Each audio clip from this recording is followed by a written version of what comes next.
Assalamualaikum warahmatullahi wabarakatuh. Sabahul khair ya talamid. Kaifa halukum? Alhamdulillah Ustazah bi khair aidan. Alhamdulillah berjumpa lagi dengan Ustazah Fatma. Kali ini kita akan belajar tentang sesuatu yang luar biasa dan merupakan kewajiban bagi kita. Apa itu ya? Sebelum kita belajar, kita berdoa dulu ya. Kita mulai dengan basmalah. Bismillahirrahmanirrahim. Insya Allah dari bacaan basmalah tadi, pembelajaran kita berjalan lancar dan ilmunya bermanfaat. Baik anak-anak, kali ini Ustazah akan mengajak anak-anak belajar sesuatu yang spesial dan tentunya tidak asing lagi bagi anak-anak. Apa itu ya? Bismillahirrahmanirrahim. Wa aqimus salata wa atuz zakata warka'u ma'ar raki'in. Dan dirikanlah salat dan tunaikanlah zakat dan rukuklah bersama orang-orang yang rukuk. Surat Al-Baqarah ayat 43. Nah anak-anak, dari ayat tadi anak-anak sudah paham ya. Yang akan kita pelajari hari ini adalah tentang sholat. Sholat itu anak-anak dapat dikerjakan dengan dua cara. Yang pertama yaitu sholat munfarid atau dikerjakan sendiri. Ini biasa dilakukan atau dianjurkan untuk menjalankan sholat sunnah. Sedangkan yang kedua adalah sholat berjamaah. Sholat berjamaah ini dianjurkan untuk dilaksanakan ketika sholat wajib, menjalankan sholat wajib subuh, zuhur, asar, maghrib, dan isya. Nah, sholat-sholat itu yang 5 waktu anak-anak dianjurkan untuk menjalankannya dengan cara berjamaah. Suatu ketika sahabat Abdullah bin Ummi Maktum bertanya kepada Rasulullah, "Ya Rasulullah, saya ini seorang yang buta. Suatu hari bila tidak ada yang menuntun saya datang ke masjid, apakah sholat saya bisa dilaksanakan sendiri di rumah? Sholat munfarid?" Lalu Rasulullah menjawab, "Boleh." Kemudian ketika selesai azan, selesai sholat, dan Abdullah ini hendak kembali ke rumahnya, Rasulullah memanggilnya, "Wahai Abdullah, apakah kamu mendengar azan?" "Ya Rasulullah, saya mendengar azan." Maka sholatlah berjamaah. Nah gitu anak-anak. Jadi dari kisah tadi kita jadi tahu bahwa seorang yang buta saja itu tetap diwajibkan menjalankan sholat dan juga sholat jamaah. Bagaimana dengan kita yang Allah berikan kenikmatan bisa melihat, bisa mendengar, bisa berjalan, bisa melafadzkan bacaan dengan baik, dan banyak sekali kenikmatan yang Allah berikan kepada kita. Makanya anak-anak jangan malas-malas ya ketika sholat ya. Harus semangat karena insya Allah sholat ini akan menjadi penolong kita di akhirat kelak insya Allah. Nah kita kembali ke topik utama bahwa hari ini kita akan belajar tentang sholat berjamaah. Dalam sholat jamaah ada yang namanya imam, ada juga makmum. Jadi sholat berjamaah itu sholat yang dikerjakan secara bersama-sama dan ada seorang imam dan juga makmum. Gitu ya anak-anak ya. Nah imam ini siapa Ustazah? Imam adalah pemimpin anak-anak, pemimpin dalam sholat. Jadi imam ini adalah orang yang diikuti gerakannya, yang diikuti bacaannya oleh makmum. Nah, untuk menjadi imam ada syaratnya. Yang pertama, ia harus laki-laki. Bagaimana Ustazah jika di suatu tempat itu tidak ada laki-laki?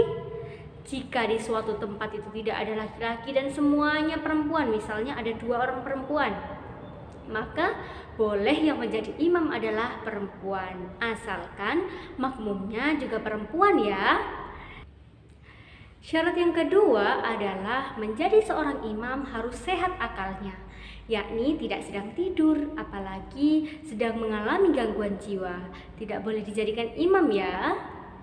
Syarat yang ketiga adalah berakhlak mulia, senantiasa mampu memberikan teladan bagi orang-orang di sekitarnya. Syarat yang keempat ialah fasih bacaan Al-Qur'annya, sehingga bisa didengar dengan baik oleh para makmumnya. Nah, yang kelima anak-anak, apabila seorang itu fasih baca Al-Qur'annya, tetapi di sekelilingnya juga semuanya fasih membaca Al-Qur'an, maka dipilihlah yang paling paham agama di antara mereka. Tapi bagaimana Ustazah jika di suatu tempat itu semuanya fasih dalam membaca Al-Qur'an, pandai dalam agama? Siapa yang diminta untuk menjadi imam? Ialah yang paling tua di antara mereka.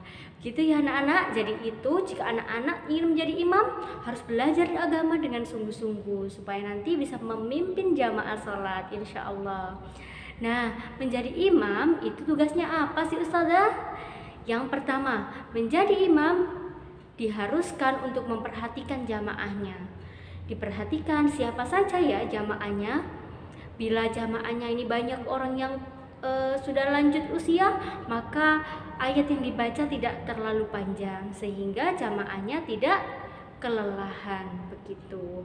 Nah, selain itu imam harus mengeraskan suaranya, bukan berteriak ya, tetapi keras sampai cukup suara dan bacaan Al-Qur'annya didengar oleh makmumnya. Kemudian imam juga harus memastikan shaf atau barisan sholat itu sudah benar dan juga baik, gitu ya anak-anak. Nah, ketika imam misal melakukan kesalahan dalam sholat, misal lupa bacaan atau lupa rakaatnya, maka makmum wajib mengingatkannya, yaitu bila imam lupa ayat yang akan dibacakan, maka makmum bisa mengingatkan dengan melanjutkan ayat tersebut. Tapi jika imam lupa dalam jumlah bilangan sholatnya, maka makmum bisa mengingatkan dengan subhanallah, atau bila makmumnya perempuan maka bisa mengingatkan dengan tepukan tangan sekali dengan tangan terbuka seperti ini. Nah, itu tadi adalah cara mengingatkan imam anak-anak. Selanjutnya yang kedua, dalam sholat jamaah ada yang disebut makmum. Makmum ini adalah orang yang mengikuti gerakan sholat yang dilakukan oleh imam. Syarat menjadi makmum ada 3. Yang pertama, berniat mengikuti gerakan imam dan mengikuti sholat yang dilaksanakan oleh imam. Yang kedua adalah tidak boleh mendahului gerakan sholat imam. Dan yang ketiga, berada di satu tempat yang sama bersama imam. Tidak boleh terpisah ya, itu namanya sholat jamaah. Selain itu, ada juga yang disebut makmum masbuk, yaitu makmum yang tertinggal rakaat sholat atau makmum yang tertinggal sholat jamaah bersama imam. Nah, bagaimana Ustazah caranya ketika kita menjadi makmum yang masbuk atau yang tertinggal? Caranya yang pertama, kita tidak boleh tergesa-gesa, berjalan dengan sopan dan juga tidak mengganggu jamaah yang sudah memulai sholat. Yang kedua, langsung takbir dan juga melanjutkan gerakan yang sedang dilakukan dalam jamaah. Begitu ya. Kemudian jangan lupa untuk menambah jumlah rakaat yang tertinggal. Begitu anak-anak. Insya Allah itu tadi ya tentang imam, makmum dan juga makmum masbuk. Yang terpenting pesan Ustazah, anak-anak jangan sampai meninggalkan sholat, karena sholat itu yang akan menjadi penolong kita di akhirat kelak. Semoga anak-anak tidak malas ya dalam sholat. Semoga Allah melindungi kita. Sebelum Ustazah tutup, kita baca hamdalah dulu bersama. Alhamdulillahi Rabbil Alamin. Don't forget to pray on time. Don't forget to recite the Holy Quran. Don't forget to obey your parents. Study hard and be careful. Ustazah Fatma tutup. Assalamualaikum warahmatullahi wabarakatuh.